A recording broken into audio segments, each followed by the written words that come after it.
सुरक्षा के पुख्ता इंतजाम। रुद्रप्रयाग में केदारनाथ धाम के कपाट खुलने की तिथि तय। 17 मई को सुबह 5 बजे खोले जाएंगे कपाट। पंचांग गणना के बाद निकला शुभ मुहूर्त। गोपीनाथ मंदिर में लगा भक्तों का हुजूम। मंदिर में हर हर महादेव की गूंज। पुलिस ने किए सुरक्षा के पुख्ता इंतजाम।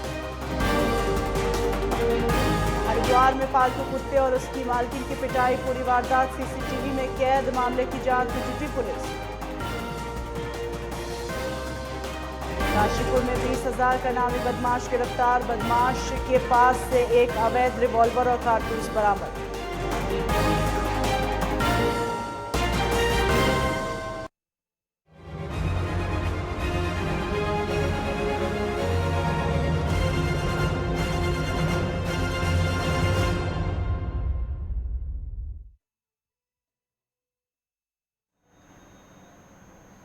नमस्कार, उत्तराखंड लाइव में स्वागत है आपका। मैं हूं आपके साथ ना। महाशिवरात्रि पर बम बम भोले की गूंज सुनाई दे रही है। हरिद्वार महाकुंभ में पहला शाही स्नान हो रहा है। हर की पौड़ी पर उमड़ा श्रद्धालुओं का सैलाब। श्रद्धालु भगवान शिव का रुद्राभिषेक कर रहे हैं। अखाड़ों के संतों का स्नान जारी है। ब्रह्मकुंड में संतों का शाही स्नान जारी है। तीरथ सिंह रावत ने भी स्नान किया। श्रद्धालु अन्य घाटों पर स्नान कर रहे हैं। शिवालयों में भक्तों की भारी भीड़ देखने को मिल रही है। महाशिवरात्रि पर बम बम भोले की गूंज सुनाई दे रही है। हरिद्वार महाकुंभ में पहला शाही स्नान हो रहा है। हर की पौड़ी पर उमड़ा श्रद्धालुओं का जनसैलाब। श्रद्धालु भगवान शिव का रुद्राभिषेक कर रहे हैं। अखाड़ों के संतों का स्नान जारी है। ब्रह्मकुंड में संतों का शाही स्नान जारी है। तीरथ सिंह रावत ने भी स्नान किया। उत्तराखंड के रहे मुख्यमंत्री तीरथ सिंह रावत ने स्नान किया। श्रद्धालु अन्य घाटों पर कर रहे हैं स्नान। शिवालयों में भक्तों की भारी भीड़ देखने को मिल रही है।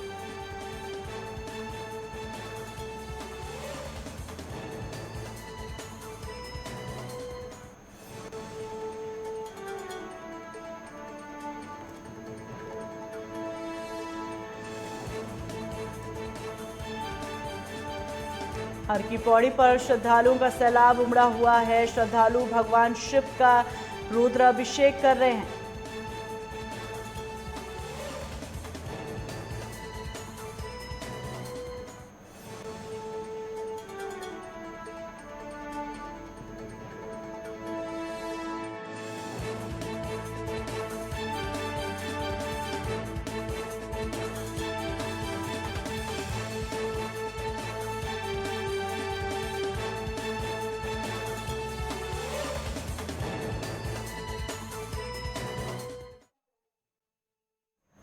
संजय पुंडीर हमारे सहयोगी हमारे साथ लाइव जुड़े हैं। संजय, हरिद्वार में पहला शाही स्नान हो रहा है। बड़ी तादाद में लोग मौजूद हैं।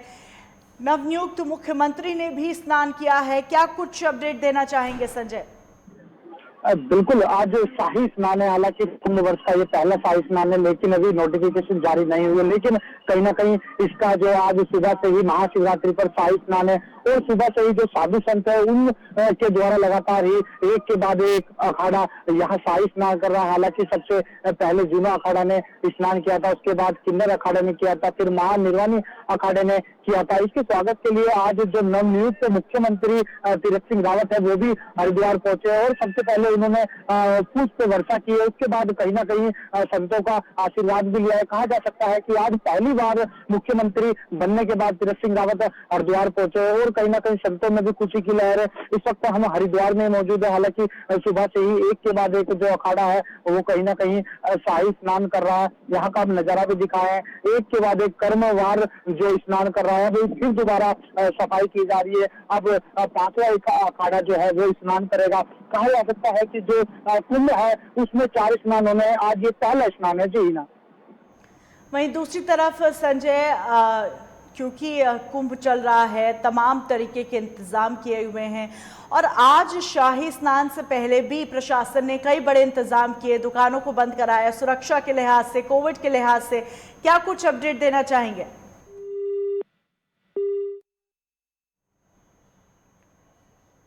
मैं सहयोगी संजय से हमारा संपर्क फिलहाल के लिए टूट गया है। आपको बता दें आज शिवरात्रि महाशिवरात्रि का शाही स्नान है, जिसको लेकर तमाम तरीके की तैयारियां पूरी की। और आज नवनियुक्त मुख्यमंत्री तीरथ सिंह रावत भी स्नान करने पहुंचे।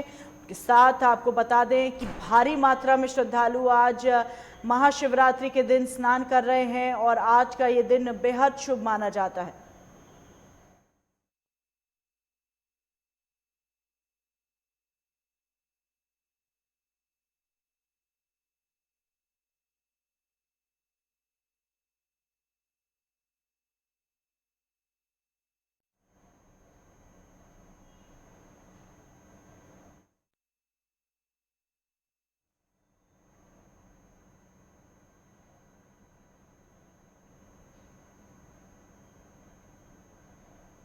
वहीं चमोली में गोपीनाथ मंदिर में सुबह से ही भक्तों का हुजूम लग गया, जहां दूर दूर से भक्त गोपीनाथ धाम के दर्शन करने के लिए पहुंच रहे हैं और मंदिर परिसर के चारों तरफ भक्तों की लंबी लंबी लाइनें लगी हुई हैं। बताया जा रहा है इसी स्थान पर भगवान शिव ने कामदेव को भस्म किया था और यहां पर भगवान शिव का एक विशाल त्रिशूल भी मौजूद है।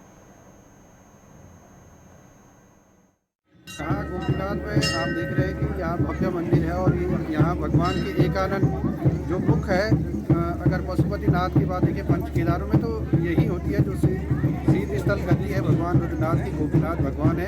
और यहाँ पर भगवान के जो मुख के दर्शन होते हैं और बड़ी संख्या में सभी गाँवों के लोग यहाँ पे दर्शन करने आते हैं। जो मंदिर है गोपीनाथ जी का, ये चतुर्थ केदार रुद्रनाथ जी का गद्दीपीठ है। यहाँ पर जो शिवरात्रि का पर्व है बहुत धूमधाम से मनाया जाता है। 4 पहर की यहाँ पे रात को पूजा होती है। भगवान शंकर के लिए सारे गोपेश्वर और इससे बूट गांव के लोग हैं, वो यहाँ पर आके अपना मत्था टेकते हैं, अपनी मनोकामनाओं के लिए भगवान के चरणों में अपना निवेदन करते हैं। आज पूरे देश में और पूरे विश्व में सनातन धर्मियों द्वारा श्री महाशिवरात्रि का पर्व मनाया जाता है। जो वैसे तो प्रत्येक माह में शिवरात्रि होती है, परंतु निश्चित काल में फाल्गुन मास की कृष्ण चतुर्दशी को विशेष महात्म्य इस शिवरात्रि का है।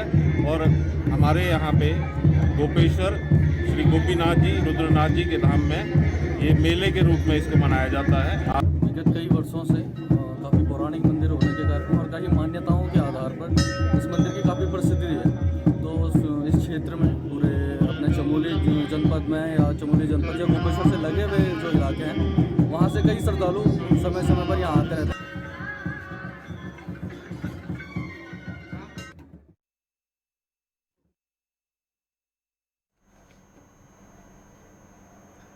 महाशिवरात्रि के पावन पर्व पर बम भोले के जयकारों के बीच काशीपुर और आसपास और दूर दराज के शिव भक्तों ने देर रात मोटेश्वर महादेव मंदिर पर जलाभिषेक कर पूजा अर्चना की, जिसको देखते हुए पुलिस ने सुरक्षा के पुख्ता इंतजाम किए। बताया जा रहा है महाभारत कालीन मोटेश्वर महादेव मंदिर का शिवलिंग 12वां उप ज्योतिर्लिंग है और शिवलिंग की मोटाई अधिक होने के कारण यह मोटेश्वर महादेव मंदिर के नाम से विख्यात है। यहाँ रोजाना सैकड़ों श्रद्धालु पूजा करने आते हैं और हर साल महाशिवरात्रि पर्व पर यहाँ भव्य मेला लगता है।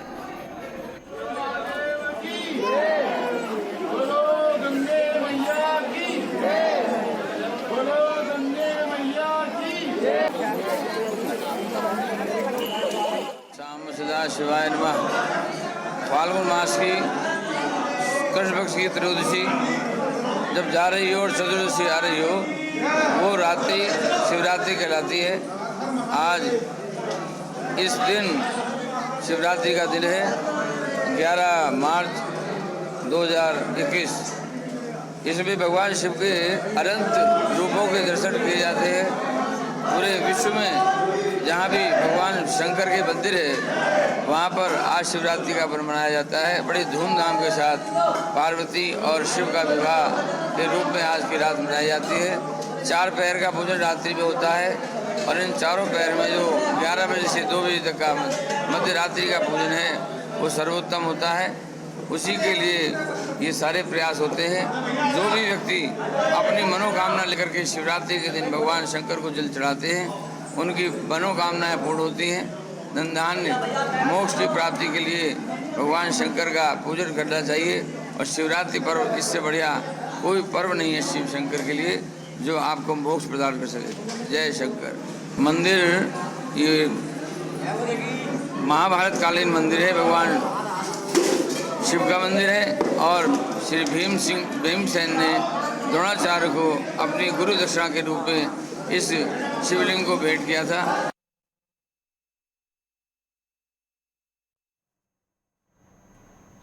भगवान केदारनाथ धाम के कपाट 17 मई को सुबह 5 बजे भक्तों के दर्शन के लिए खोल दिए जाएंगे। पंच केदार गद्दी स्थल ओंकारेश्वर मंदिर ऊखीमठ में आचार्य वेदपाठी और हक हुकूकधारियों की मौजूदगी में महाशिवरात्रि पर्व पर यह शुभ मुहूर्त निकाला गया। परंपरा के अनुसार महाशिवरात्रि के मौके पर हर साल पंच केदार गद्दी स्थल ओंकारेश्वर मंदिर ऊखीमठ में भगवान केदारनाथ धाम के कपाट खुलने का दिन निकाला जाता है और इसी परंपरा के चलते आज सुबह मंदिर में पूजा अर्चना के बाद पंचांग पूजा की गई। वहीं कपाट खोलने के लिए ऊखीमठ में भगवान भैरवनाथ की पूजा 13 मई को होगी। बाबा केदार की चल विग्रह डोली पहले ऊखीमठ की प्रस्थान कर 14 मई को फाटा विश्राम के लिए पहुंचेगी, जबकि 15 मई को गौरीकुंड और 16 मई को केदारनाथ धाम पहुंचेगी, जहां 17 मई को सुबह 5 बजे भगवान केदारनाथ मंदिर के कपाट खोल दिए जाएंगे। श्री शुभ संवत 2078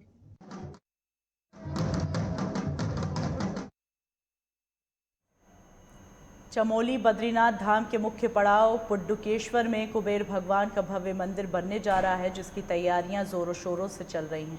राजस्थान से निकासी किए हुए पत्थर पड्डुकेश्वर पहुंच चुके हैं। ट्रकों में भरकर पत्थर पड्डुकेश्वर पहुंचाए गए, जहां मंदिर निर्माण में पत्थरों का प्रयोग किया जाएगा। राम मंदिर निर्माण में जो पत्थर अयोध्या में लगाए जा रहे हैं, वहीं धन के देवता कुबेर देवता के मंदिर निर्माण में भी प्रयोग में लाए जा रहे हैं। इस मंदिर का निर्माण राजस्थान में हो चुका है। मंदिर को खोलकर ट्रकों में भरकर पाडेकेसर पहुंचाया गया और वहीं विधि विधान के साथ पूजा अर्चना की गई। नंदा माता के मंदिर में पूजा अर्चना के बाद पत्थरों को निर्माणदायी स्थान पर लगाया गया।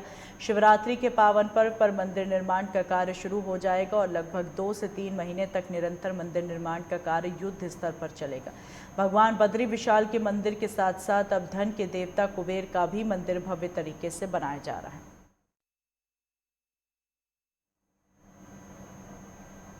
रुकेंगे ब्रेक के लिए। ब्रेक के उस पार खबरों का सिलसिला यूं ही जारी रहेगा।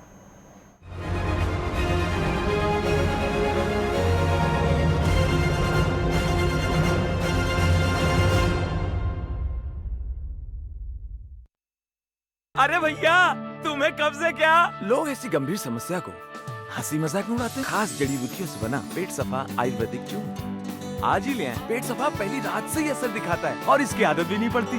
पेट सफा, हर रोग दफा। आपकी आवाज, आपकी ताकत, आपका अपना न्यूज चैनल लाइव टुडे अब उपलब्ध है ZEE5 पर।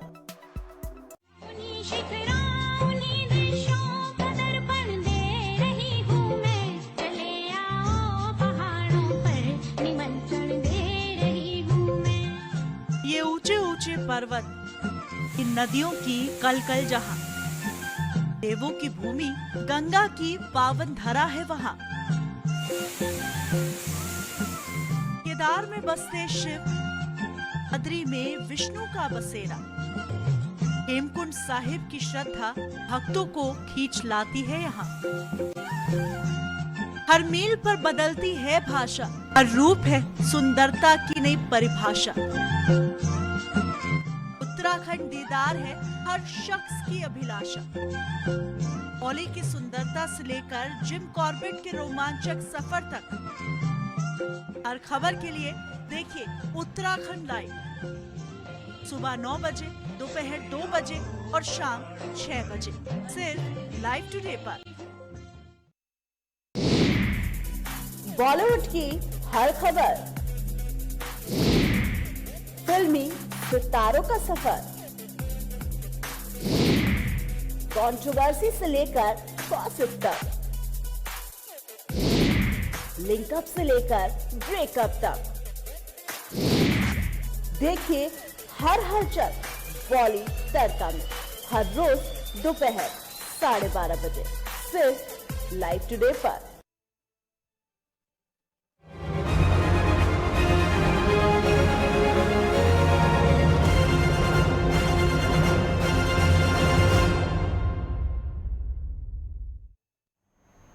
ब्रेक के बाद स्वागत है आपका। देहरादून से बड़ी खबर आपको बता दें, तीरथ सरकार का कल मंत्रिमंडल विस्तार है। 11 मंत्री ले सकते हैं शपथ।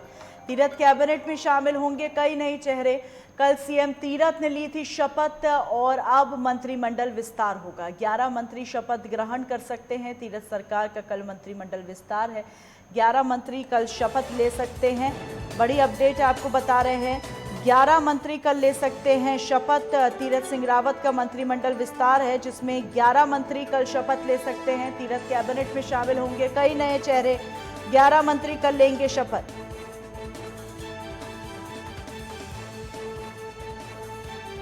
ग्यारह मंत्री शपथ ले सकते हैं। तीरथ कैबिनेट में शामिल होंगे कई नए चेहरे। कल सीएम तीरथ ने ली थी शपथ।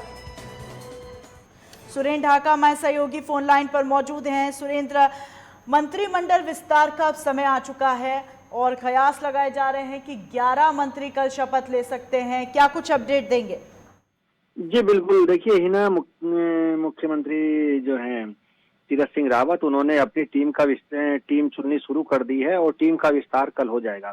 लेकिन अभी उन्होंने अपने जो सीएम सचिव होते हैं उन्होंने आईएएस हैं शैलेश बघौली, ईमानदार छवि के व्यक्ति हैं, उनको अपना उन्होंने सचिव बनाया है। और कल जो टीम का विस्तार होना है, जो 11 मंत्री शपथ लेंगे तीरथ सरकार में, उसमें 2 बड़े नाम हैं जिनका अभी तक कंफर्म है कि ये 2 बड़े नाम शपथ ले सकते हैं, जिनमें हरिद्वार से मदन कौशिक हैं और चौबट्टा खाल पौड़ी से सतपाल महाराज हैं। इन दोनों को का कद इस सरकार में बढ़ाया जा सकता है। और सबसे बड़ी बात यह है कि 2-3 चेहरे इसमें नए शामिल हो सकते हैं, जैसे पुष्कर धामी है, खटीमा से विधायक हैं, उन्होंने ही त्रिवेंद्र सरकार के खिलाफ जो बिगुल था वो फूका था और उसके चलते उनको मंत्री बनाया जा सकता है, क्योंकि एक बड़ा कद उन्होंने इस जो बगावत की है उसमें बड़ा कद उनका निकल कर आया है। तो अब देखना यह है कि कौन कौन शपथ लेगा, क्योंकि जिस तरह कल का जो चौंकाने वाला फैसला आया है, जिस तरह तीरथ सिंह रावत को कहीं नाम भी नहीं था और तीरथ सिंह रावत को एकदम से मुख्यमंत्री बना दिया गया है उत्तराखंड का, तो अब टीम में कौन कौन से चेहरे होंगे ये कहना अभी जल्दबाजी होगी। लेकिन कल तीरथ सिंह रावत मंत्रिमंडल का विस्तार हो जाएगा, जिसमें 2 नाम लगभग तय है और पुष्कर सिंह धामी का भी नाम निकल कर सामने आ रहा है। तमाम जानकारियों के लिए शुक्रिया आपका।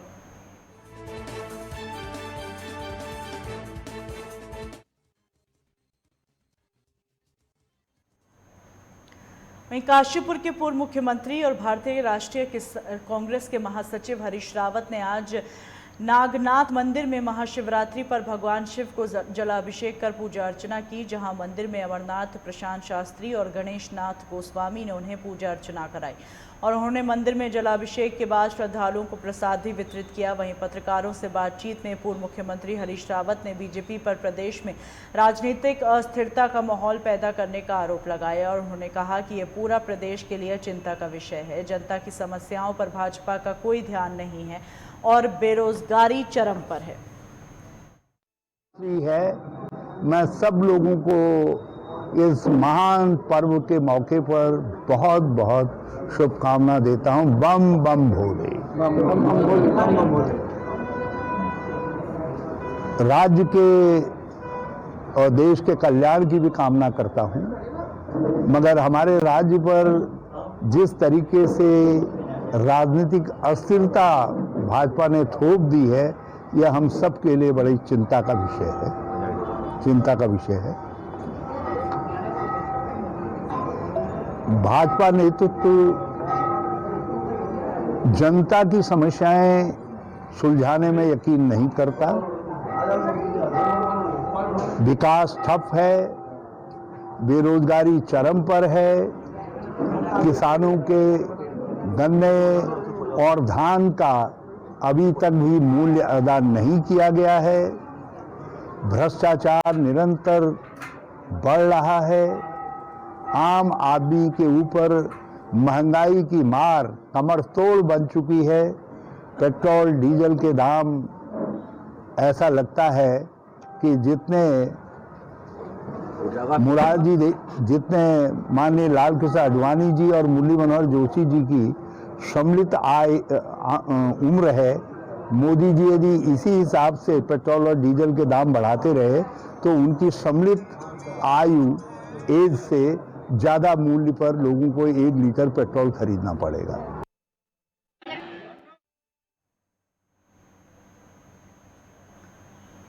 हरिद्वार के रानीपुर इलाके में एक व्यक्ति ने एक पालतू कुत्ते और उसकी मालकिन की डंडे से पीट कर उन्हें घायल कर दिया। बताया जा रहा है महिला रोजाना की तरह अपने पालतू कुत्ते को घुमाने ले जा रही थी, तभी डंडा लेकर घात लगाए बैठे उसके पड़ोसी ने न केवल उसके कुत्ते को जमकर पीटा बल्कि महिला के विरोध करने पर उसकी भी जमकर पिटाई की।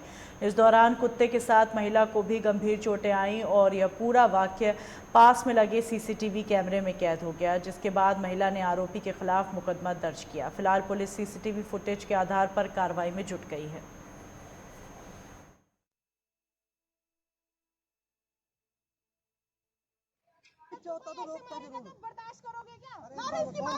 जी वे वीडियो संज्ञान में आया था, इसमें जांच की गई और कोतवाली रानीपुर में इसमें 323, 504, 506 और पशु क्रूएलिटी का जो अधिनियम है उसके अंतर्गत इसमें मुकदमा दर्ज कर दिया गया है और इसमें अग्रिम कार्रवाई की जा रही है। जो वैसे दिखाई दे रहा है उसमें दिखाई दे रहा है कि एक कुत्ते को मारा जा रहा है, एक आदमी के द्वारा ब्रूटली मारा जा रहा है। तो इसके पीछे क्या फैक्ट्स हैं और बाकी चीज़ों का वो विवेचना का प्रश्न है, उसमें विवेचना की जा रही है।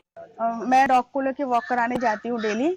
उस बंदे पहले भी हमारे को कमेंट किया था कि यहाँ से ले जाओ, यहाँ से ले जाओ, यहाँ टॉयलेट नहीं करेगा, यहाँ सुसु नहीं करेगा, यहाँ पॉटी नहीं करेगा। तो एक दिन पहले उस दिन भी वो मतलब चिल्लाने लगा, तो मैंने कहा कर तो नहीं दिया ना, गाड़ी के पास खड़ा है, हाँ हमारी गाड़ी पे सुसु कर रहा है। फिर उसके फिर थोड़ी सी बहस हो गई, फिर मैं आई गई, बात हो गई, मैं चली गई। नेक्स्ट डे में फिर वॉक कराने शाम को जब निकली तो जा रही थी तो वो बंदा बैठा हुआ था। जब वापस आई तो मुझे नहीं आइडिया था कि वो हमला करेगा और उसने वापस आके सड़क क्रॉस करके वो डंडा लेके तैनात था, जो कि आपको वीडियो में दिख रहा होगा। और उसने हमला ऐसा किया कि मेरे को भी चोट लगी, हमारे डॉगी को भी चोट लगी और वो डंडे से कंटिन्यू पीटता गया, रुक नहीं रहा था। वो कोई नहीं आया। आप ठीक से वीडियो देखिए, उसमें सामने भी लोग बैठे तमाशा देख रहे हैं। आप उसके पीछे भी जहां मैं पिट रही हूँ वहां पे भी दुकान के लोग सारे खड़े थे। ये M63 का है, अब लिखा गया है। मैं उसकी रिसीविंग लेने अभी आई हूँ। मैं चाहती हूँ उसको सजा मिले। जितने डंडे उसने मुझे लगाए हैं ना, पब्लिक उसको मारे या पुलिस मारे, लेकिन मारे उतने ही डंडे उसको लगने चाहिए बीच सड़क पे।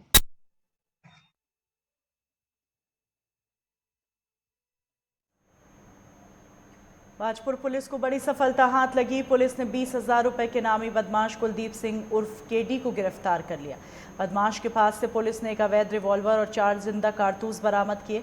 पुलिस ने नामी बदमाश को कोर्ट में भेज दिया। आपको बता दें, उधम सिंह नगर पुलिस द्वारा नामी बदमाशों की गिरफ्तारी को लेकर अभियान चलाया जा रहा है, जिसको लेकर काशीपुर ASP और CO बाजपुर के नेतृत्व में टीम गठित की गई थी, जिसके चलते बाजपुर पुलिस ने मुखबिर की सूचना पर ग्राम मुंडिया मनी प्राइमरी स्कूल के पास से बदमाश कुलदीप सिंह उर्फ केडी को गिरफ्तार किया। उसके पास से 38 बोर का अवैध रिवॉल्वर और 4 जिंदा कारतूस बरामद हुए। वहीं SSP दिलीप सिंह कुंवर ने बताया कि बदमाश कुलदीप सिंह के खिलाफ विभिन्न थानों में मुकदमा दर्ज है।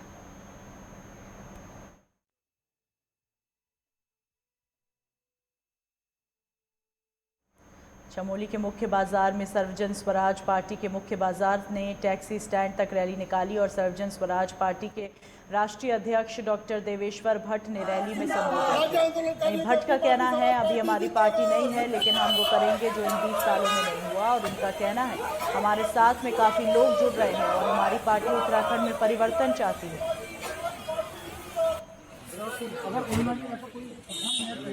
ये कहूँगी कि जो भी इंसान जब CM बनता है, प्रमुख बनता है, लीडर बनता है, उसमें वो क्षमता होनी चाहिए अपने लोगों की पीड़ा समझने की, जो आज तक हमने ये महसूस ही नहीं किया उत्तराखंड में।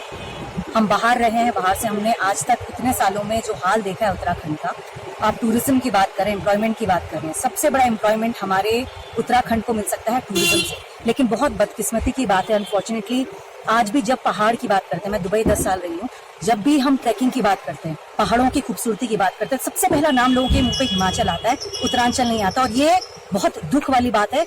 मुझे उत्तरांचल की लड़की होके, यहाँ की बेटी होके मुझे बहुत दुख होता था। अभी तो मुद्दों की बात ही नहीं आ रही है। मुद्दों की बात तो हमारी नई पार्टी है, नया एजेंडा होगा, नया मैनिफेस्टो होगा, नए तरीके होंगे और नया हम सब करना चाहेंगे, वो तो अलग बात है। हम तो पहले यहाँ पर बात कर रहे हैं कि जो दोनों पार्टियों ने 20-21 साल से करना चाहिए था वो नहीं किया। अगर वो कर देंगे, वो मैं डिटेल में बताऊंगा तो बहुत टाइम लगेगा। आप मीडिया वाले का तब सुन पाएंगे, शॉर्ट में बता रहा हूँ। खबरों के साथ बुलेटिन में फिलहाल इतना ही, दीजिए इजाजत।